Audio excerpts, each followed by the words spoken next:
what's going on guys, my name's Raph, and with the latest 123 opening showing upcoming events and reveals, many fans are enticed to learn what is next. We've only had one arc within this series so far, being the Darkest Day arc. We know that there are also other potential arcs that are to come, for example Ash's Pikachu mastering Gigantamax, Ash's Pokemon World Coronation series journey to take on Leon, Chloe's goal, and many more. It has been confirmed that the Pokemon anime will be going on a break of up to 2 weeks after the airing of episode 60. Whilst it hasn't been confirmed if this will change, we could be expecting a new special preview trailer that will be dropping the next amount of juice. And this may include the introduction of the Isle of Armor and Crown Tundra becoming potential arcs within this series. Now I know I've mentioned the possibility of these arcs before in a previous video, however today I'm going to go over every key detail alongside potential confirmation to prove why these arcs may be coming in the next couple of months. There's a bunch of information to cover, so let's jump straight into it.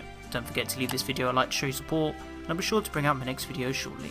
Make sure to subscribe if you aren't already to keep up to date, and without further ado, let's begin. Okay, let's face it, Pokemon Journeys isn't our usual bread and butter. The episodic nature this series is following has proven itself that the narrative behind it isn't fully established. Don't get me wrong, we know that Ash's goal was to defeat Leon, and for Go it's to catch all Pokemon in order to get to Mew. But compared to the previous series, the storytelling is portrayed differently as fillers have taken over the show, indicating that there isn't really a concrete story to follow. And that's okay. Of course, there are concerns, but still it's early days. And this explains why the Darkest Day arc was shown early. Whilst it is a bit of a head scratch as to why the climactic finale to Galar in the Sword and Shield games was shown now, there's still lots of time for future arcs to unfold.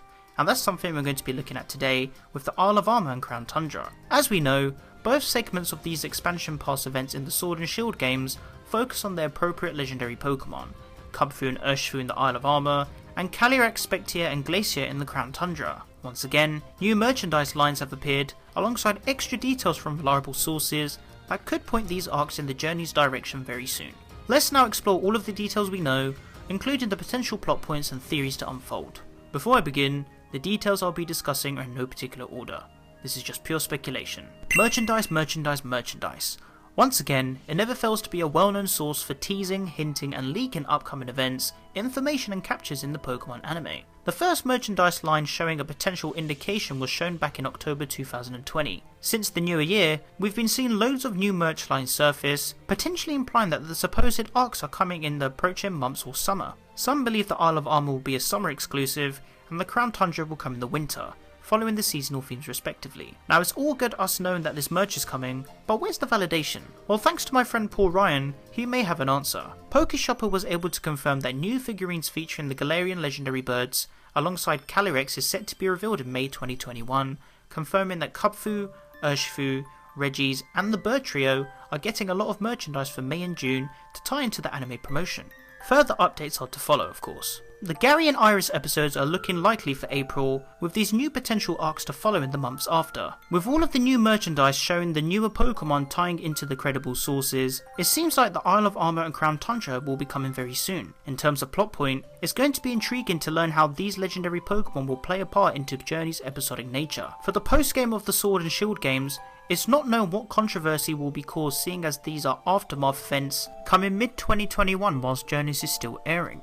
Some people weren't too happy about the Sword and Shield Darkest Day arc being shown so early, so it begins to question now if this will be a recycled concept. For the Isle of Armor, I can see Ash, Go and Chloe either encountering a pair of Kubfu for Mustard to train them to reach their respective forms. In terms of capture, I'm not one to guarantee this. Maybe Chairman Rose will reappear again to cause mayhem with the Dynamax Pokemon, and then both forms of Urshifu will have to pair up with Ash and Go to overcome this. In terms of the Crown Tundra, I expect Ash and Go to both encounter Calyrex and possibly follow a similar concept to the events in the expansion pass to reunite this Pokemon with its noble steed. Which steed would it be? That's a question in itself. Unless if both Ash and Go ride a separate steed to overcome a barrier or a counter alongside Calyrex's help. Those are just some random thoughts. It's also worth pointing out that in the April issue of Pash, there is some information regarding legendary Pokemon. It states that Pocket Monster, legendary Pokemon will appear in front of them, guided by the passion of Satoshi and Go, introducing the legendary Pokemon that the two met at once. It hasn't been confirmed if this will be the heroes of many battles or even potentially Lugia, but that's something to take into consideration. Who knows which legendary it could be. We did see a scan not long ago regarding legendary Pokemon, so that could have some relation to it as well. In terms of these arcs, They both could be surfacing soon thanks to the new details. Whether or not we'll see the game characters appear to coincide with these events is not currently known, but it sure will be interesting to see how these potential arcs unfold alongside how they relate to their game counterpart. But why not let me know what you guys think in the comment section down below. If you guys would like to interact with me, then be sure to follow me on Twitter and join the Team PokeRef Discord server to discuss all things Pokemon. You can find the rest of my social networks on screen and in the description below. If you enjoyed the video, then be sure to leave it a like, as your support is greatly appreciated. Don't forget to share the video with your friends. Finally, make sure to subscribe to keep up to date with my videos, and click on the little bell to enable notifications so you guys get notified when I upload a new video. I hope you guys enjoyed this video, and be sure to stick around for more Pokemon content. Thank you so much for watching, and I'll catch you guys in the next one. Peace.